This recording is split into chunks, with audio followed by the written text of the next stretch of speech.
Captain Sagara. What is up, guys? DT Ninja here to give you guys my RuroKen Hokkaido Arc Chapter 30 review. Okay, guys, it's been that time again to discuss and have a review of Kenshin. And this time it's going to be on Sanosuke Sagara. So, this chapter, How to End a Fight, was incredible. It was incredible. The development of Sanosuke throughout, seeing how, he was a younger child, kind of naive, didn't really understand how the world works, wanted to follow, in the Sekihotai, his mentor, his hero, Captain Sagara. We see kind of the flashback and the nostalgia with that. That was great. And you see how that really affected him and kind of shaped his character and his mindset on how he felt about everything in Japan and the government and the imperialists. It was really interesting to see, and also how it parallels towards the end, where we see he's very worldly now, and he's open to understanding others, and he experienced others suffering around the world. So you can just see kind of the 180 from when he was a child to now, and it was really awesome. And obviously we got the fight with Sanosuke and Ono as well. That was really awesome. He rejects Ono, but we also get to see Sanosuke use a new technique, and we're going to get to that. I'm actually going to break down these new techniques. So that is one thing I'm going to do in this review. I'm going to break down the techniques of the fighters, so you'll get a better understanding of how their techniques work, especially the ones in this chapter. Okay, so. And obviously, the handshake towards the end, that was really interesting. That just shows how far Sanosuke has come. I mean, that was really cool. That was really interesting stuff. And, it was just really great to see. Because as a fan of Sanosuke, this has been a long time coming, seeing how far he's come. So, yeah. And obviously seeing the enemy utterly defeated, but not just rubbing it in his face. I mean, he goes off and basically offers his hand. Man, we had an awesome fight. This is how to end a fight. A world-class way to end a fight. And he basically wants to shake his hand. I mean, that was, whoa. I did not expect that at all. But that was awesome. So yeah, anyways, that's kind of a brief overview of the chapter. Like I said, I'm going to break down what happened in the chapter, as well as the techniques. I'm going to break down the techniques in this chapter and things I noticed. By the way, the opening, those color scans, some of them were done by Chris JP20. I want to thank for letting me using those as always. So, like I said, I'm going to break down these techniques for you guys. This is by request. Someone asked me to talk about their techniques. So, all right. So in round one, we see Sanosuke fight. This is back in chapter 27. So I'm breaking down all their techniques. So Ono basically is the axe, right? I mean, he's the breaking battle axe. That's kind of his title. Now, he has a couple of stances. Now, one stance is called the defensive axe stance. So remember, he had a battle axe. It's his weapon, but obviously we find out the weapon is not his real strength. But anyways, he has a weapon that's a battle axe. And so basically his axe is at his side, and he uses his other hand to defend. So you'll see it when you first open up chapter 27. Sanosuke's punching like a wild man, going like crazy. And you see Ono just has his hand out like this, blocking everything with ease. Now, what's interesting about this is that this seems to be a perfect defense. So he basically has his hand out like this, right? And then he's got his weapon to his side. So when he sees vulnerability, basically, when he sees Sanosuke off balance or something, he basically just pulls it across his chest and swings it. And you'll actually see Sanosuke try to block it. He kind of has it here, but it's not able to, and he knocks him back, and he falls back into boxes. that's what that is. And this defensive stance is called justice. So the first defensive stance, obviously he uses his hand to block, and he uses his weapon at his side. So it's kind of like a defense, but at the same time, he's able to use offense at the same time. So it's very effective. That is the first technique of Ono, and that is called justice. Justice.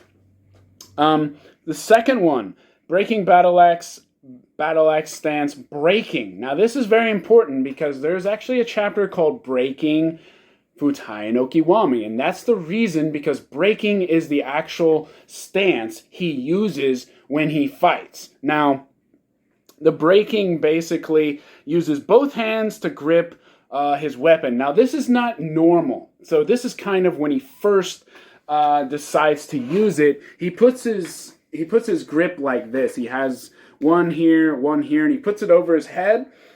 And then when he swings down, he only has one arm. He has one hand on the kind of the hilt, right? And he swings it down.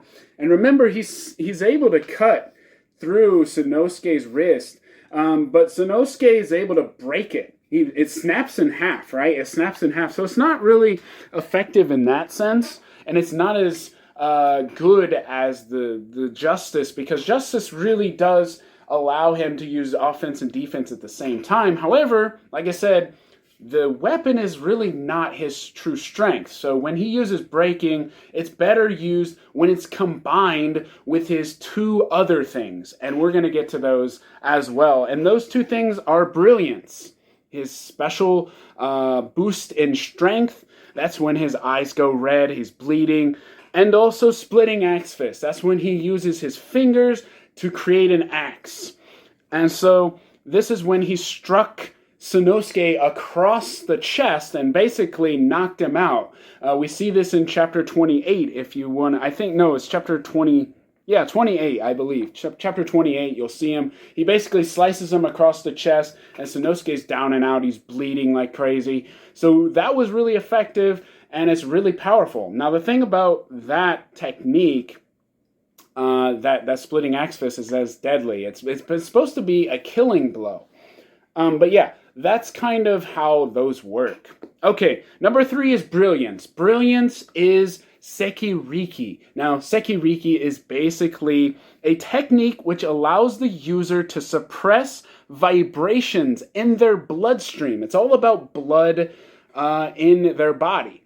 Okay? Now, from a very early age, the Kenkaku Heki, all of them, have learned to control this at will, apparently. So they train their bodies to suppress the bloodstream. And when they do this, blood kind of droplets come out of their eyes. Now, before that, they gnash their teeth. So basically, they kind of, you'll see them like bite down really hard, and that's when the blood comes out of his eyes. Like, there's droplets of blood. They turn red, but it gives him great increase in strength. So basically, currents are shot through the body, and he's able to use the stationary muscle that is not being used. So that's where that comes into play.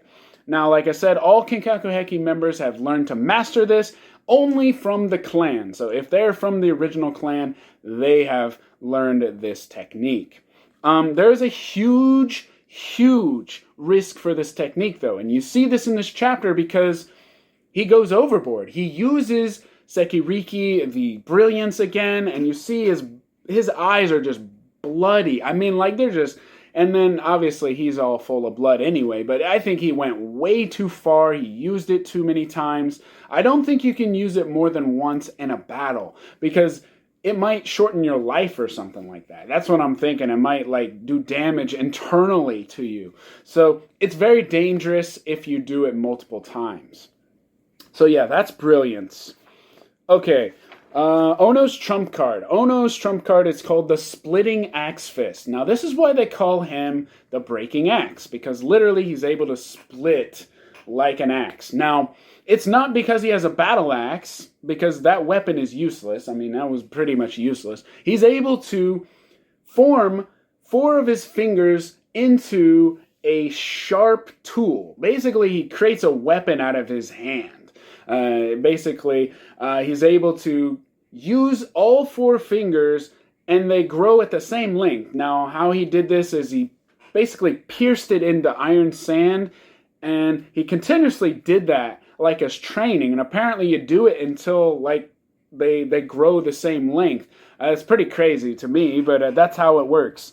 So basically, so it is a technique which you bend your wrist and pierce the target with your four fingers swinging down like an axe. So you see it like this. So normally he had the weapon, but now it's just basically his four fingers turned into a razor sharp blade like an axe. Now, like I said, Ono trained using his four fingers in iron sand, and he did this over 100,000 times to create this technique. Now, I think all Kinkaku Heki members have different techniques. This is Ono specifically. This technique is combined with brilliance and the breaking stance. So when he uses the breaking stance, obviously he's got his, he's kind of like this, and he goes down, and you see him. This is when he basically goes like this. That's kind of how it is. I know you can't really see my face there, but that's pretty much how it works. So I hope that helped. Now, like I said, it's combined with brilliance. It is very strong. It's very strong, and it's supposed to be a death blow. It's supposed to kill you. It's supposed to be kind of like an assassination kind of thing. And like you said, it's his trump card. So I don't think he was supposed to use it again. Yeah. Okay, Sano's techniques. Now, we know the Futai no Kiwami. We all know the Futai no Kiwami from Sanosuke, and he learned it from the monk, Anji. But just for, just to let you guys know, it's the mastery of two layers, a punch in which two strikes that are blindingly fast, using one's knuckles to strike down and obliterate a target. The first blow will offset the impact and resistance. At that moment of zero resistance, the second blow is delivered so that the impact is perfectly transferred to an object, allowing for complete destruction. The Futai no Kiwami.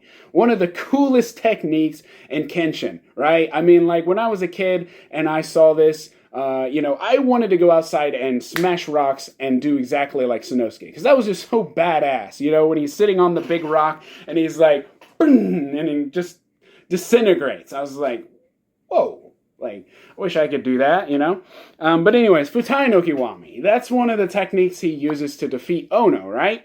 Well, he combines it with another one. He has a new technique. So number 2 for Sanosuke is Senken, or rotating fist. So Senken is actually a defense martial art. So I had to look this up, but this is very interesting. So it's a special type of self-defense martial art. It is used to block an incoming attack, and in this case, Ono's splitting axe fist. Sano combines the Futai no Kiwami with this, creating a new and more powerful version of this technique. Okay, remember when I was talking about Ono and how he has the perfect defense, using his hand in front and his battle axe here to attack? You could see Sanosuke in that sense now, because now he's able to block using a powerful technique and defense technique. It's pretty powerful, because it basically uses the opponent's kind of strength against them. So basically, you have Ono coming in with his axe fist. You can see Sano, he has like his fingers curled up like this. This is what confuses Ono, because right before Ono, he's like, if I use my left axe fist, it's going to get broken. So I'm going to change to my right. And he's still using his left, so I think he was thinking about changing it. But at the last second, he sees Sano's, fist like this, and he's like, what the hell is that? So he gets confused. Sano basically is able to block his technique. Basically, he pulls his finger, and, he basically pulls it back. You can see it actually twists part of his finger. And that's when he pulls back and does Futai no Kiwami. and shatters his arm. And the reason he shatters it is because that is the one he struck in the previous chapter. So even though Ono was trying to avoid using that one, at the last second, before he could change arms, he basically is confused by Sano's defense kind of setup. So yeah, that was very interesting. So like I said, Senken, rotating fist, is a special type of self-defense martial art. It is used to block the oncoming or incoming attack. Now, basically, this is it's a real martial art. So basically, Senken comes from the newly self-defense martial art called Senken Do. It combines using your fists, self-defense, variety of footwork, and even throwing your opponent. So it's all about defending yourself, but also creating more offense. So like I said, so he creates a defensive move, but he turns it into offense. Yeah, so really awesome. I provided a link to the description for Senkendo if you guys want to check it out. Also, this scan here shows a little bit of what it is. So that's pretty cool. Check it out. All right, so like I said, it's new, it's newer. So, but anyways, that's really cool that Sano was able to do that. Number 3 is his trademark headbutt. Now, everybody knows Sanosuke has a hard head. We've seen him withstand some headbutts. I think Shikajo, he withstood one. Banui, I think his name is. Inui. Banjin from the Six Comrades, he smashes him in the head. Well, he does the same thing to Ono. He pulls him in after, kind of roughing him up, and basically smashes him right in the head, and he knocks him out. And he's knocked out quite a few people with that technique. So, yeah, anyways, that's been a breakdown of the techniques, guys. I hope this helped. Yeah, so let's get to the main part, which is the things I noticed in this chapter. Okay, so this will be the last part of the, review. Okay, number 1, Sano is mentioned as an Asian patriot of the revolution by Ono. Now, also in the previous chapter, I noticed this as well. Now, what's interesting about this is, you guys know the Asian patriots are basically the imperialists, the ones for, modernization and leading into the Meiji Restoration. So basically, the imperialists are, considered in this fashion. They're the imperialists, and then they're for the shogunate. So there's two sides in the Civil War in Japan, the revolution, right? The Bakumatsu. Well, Sanosuke was kind of on the imperialist side in a way because he was helping the government. He was, they were telling everyone that they're going to be able to cut their taxes in half, and they're telling them of the new world that's coming, and they're definitely helping the imperialists. However, does that mean he's an actual imperialist? I don't think so, especially with what happens, because remember, they say you're mocking of the Ishin patriots. We can understand that, but giving people false hope, that's true villainy. And we see that in this chapter. And when Ono says you're an Ishin patriot, it's almost like he doesn't really truly understand Sanosuke's, kind of standing in the war. He does mention that he wasn't really a true member of the Sekihotai. He basically followed Captain Sugara, but he wasn't listed as a member. He was temporary.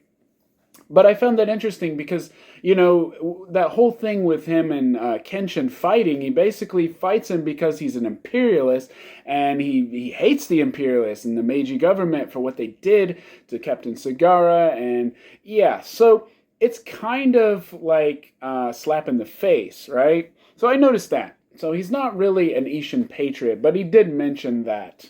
So basically he was in the revolution is what he's saying.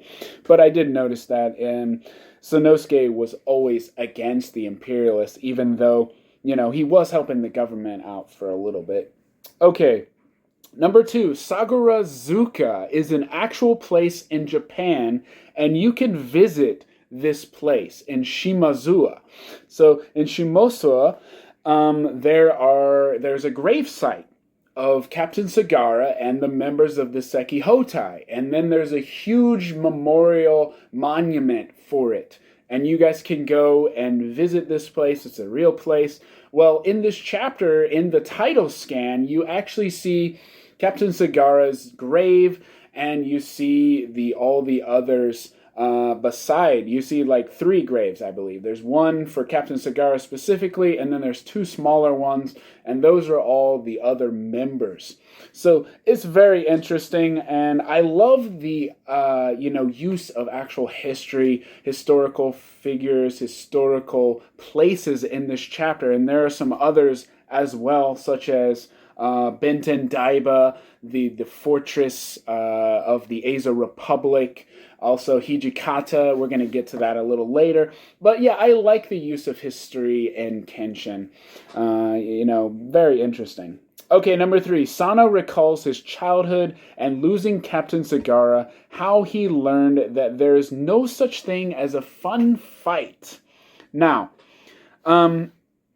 it's interesting because he actually tries to have fun fights now.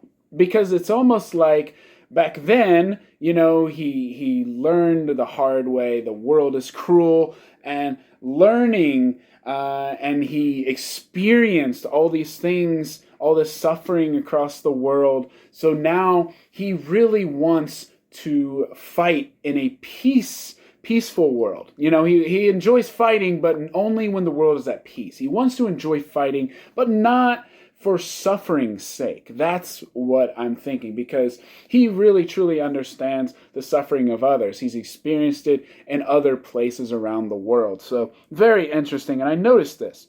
What I also noticed is that Sanosuke uses the words, "the world is cruel and merciless place." He says this, and you hear this throughout the chapter, and that's going to be another thing here in a little bit. But I noticed this, and it kind of reflects back onto what the Kinkaku Heki member says to Ono, one of his superiors.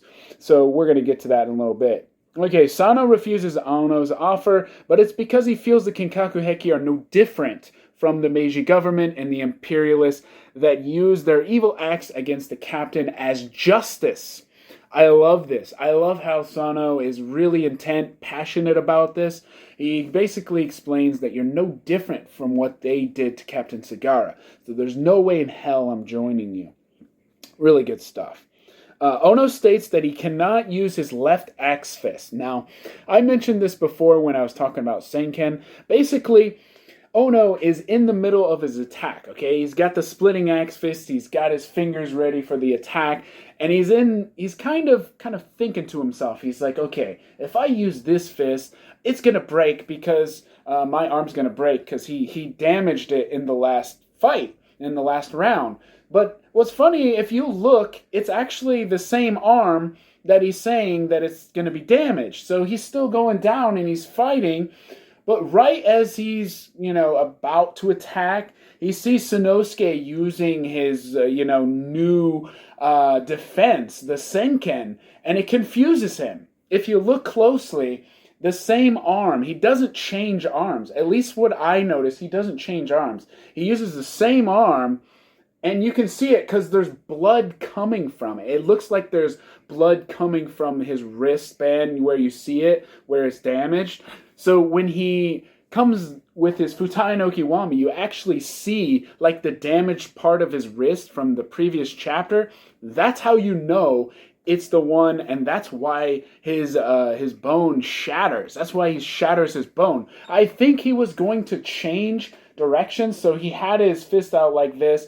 He's going like this, and he's like, okay, if I use this fist, it's going to break. So he's slowly trying to think to change, but then he sees Sanosuke there, and it confuses him. So he just goes ahead with the technique, and that's why it shatters his arm. But I noticed this. He says that he's going to use his right fist and end his life, take his life. But actually, he uses the same one, which is why it's ineffective. Okay, the next thing. Sano showed that he's learned very useful defense martial arts, and I explained this a little bit. He used the technique Senken bent Ono's fingers on impact. So basically, Ono's fingers here, he basically has it like this. I showed you before, and he bends it back, and he uses the technique and basically braces for the Futai no Kiwami. Really cool stuff. After Sano knocks Ono out, remember he smashes him in the head, knocks him out, there's some flashbacks. So Ono actually is having heartbeats. So when you see those scans that say thump, that's actually his heartbeat. So he's actually kind of like, kind of trying to get back up. He's knocked out, but he's having these flashbacks. So what's interesting about this is that these are from the Bakamatsu and the Battle of Hakodate, one of the final battles of the Boshin War in Hakodate. Because you guys remember, Hakodate also had a battle just like Kyoto. So what's interesting about this, it shows the Star Fort of Goryokaku. The black battleship reminds me of Shishio's in Kyoto arc. So you see this battleship shown, and it's firing on them. It looks like the one that was with Shishio. Now it doesn't look exactly like it. It looks like it though. So that was really cool. Benten Daiba is also mentioned, which is an actual fortress, just like Goryokaku. Really cool. Really cool. Okay, now Ono is shown with Hago. Now, Hago is the supremacy, and he's the guy with the crazy eyebrows. So, if you were to fight this guy, you could just grab his eyebrows and, swing him like a sword. I mean, seriously, this guy's got some freaky-looking eyebrows. They go out for, a mile. But anyways, that's the guy I'm talking about. He's one of the head commanders. He's talking to Ono. We know it's his superior. Maybe it was Ono's original commander. Because right now he's Shimonji's subordinate. Shimonji's the guy with the mask. He's got the crazy looking face. It's kind of got a sparkling mask. Anyway, Shimonji, the Jim, is his commander now, but it shows him with that commander, which is very interesting. And it shows him, with a telescope there watching. So maybe Shimonji is actually not a full-fledged member of Kinkaku Heki. Maybe he was brought in or something like that. Or maybe he just switched commanders. Very interesting stuff, though. Okay, next thing. Number 9, Hijikata is mentioned as being the last hope.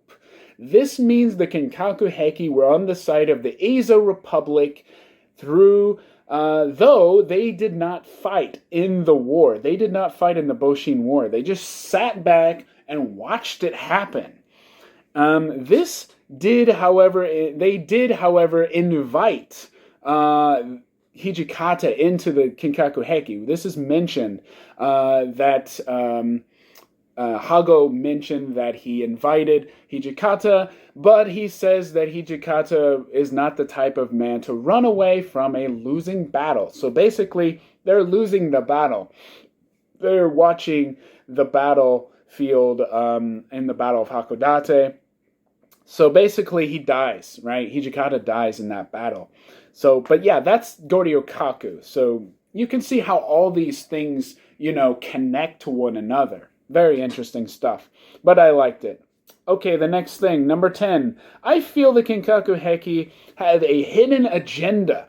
Now, this is more of just my feeling based on what he said and what he's doing. Because he says that, they want to protect Japan at all costs. If they don't do something with all these, foreign powers growing in modernization and, that their country is going to be eaten alive. This is something that is said.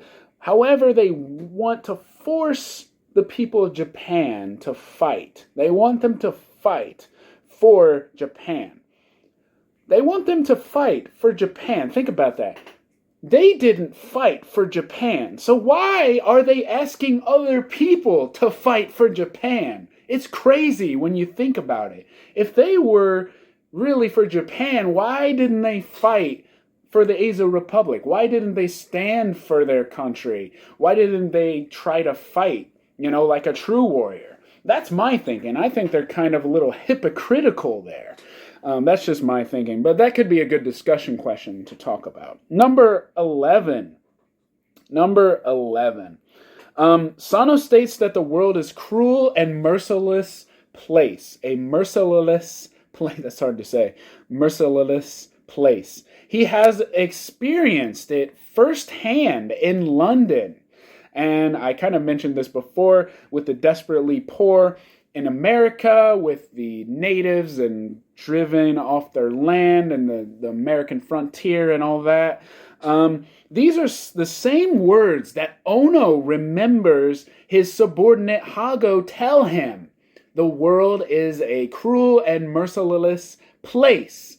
It's the same thing that the enemy is saying. Sanosuke is using the same words as his superior, Ono's superior. So it's very interesting. He understands just as well as his superior did. But the difference is Sanosuke has experienced the suffering throughout the world, throughout other countries, and understands it better now. He understands how, and it has shaped his character. It has shaped his thinking, his understanding of things. So he doesn't want war. He doesn't want conflict. He just wants to enjoy fighting, but not forcing others to fight.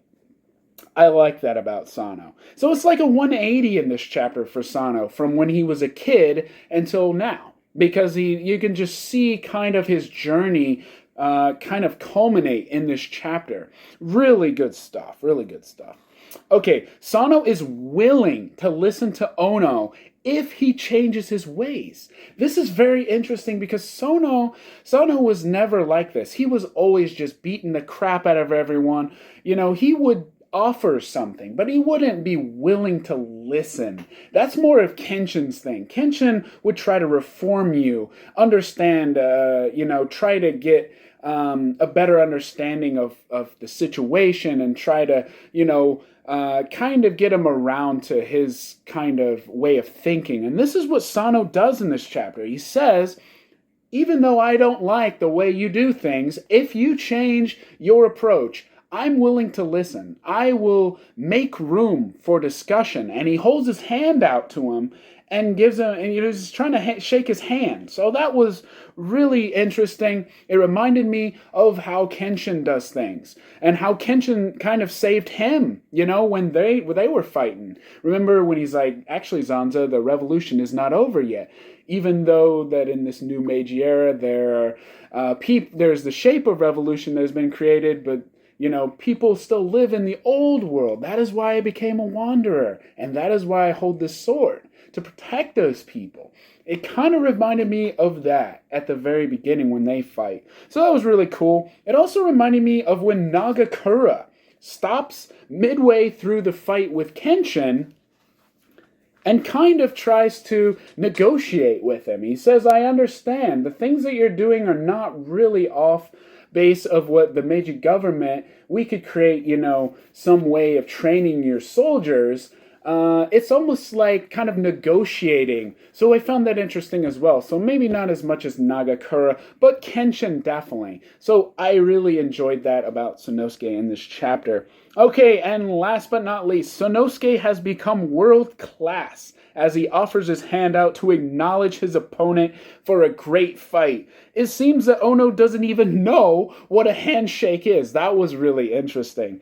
And it was great to see, and an overall great chapter. So guys, that's been my review. It's been a little longer since I broke down the techniques, but I hope you guys enjoyed. Hopefully this gives room for some great discussion next week. Check out the links in the description to read the chapter, as well as check out the thing about Senken. That's very interesting. But yeah, that's my review, guys. And the next chapter will be coming December 4th. So next week, it'll be closer to that, my discussion. So look forward to that. And I will see you guys in the next one.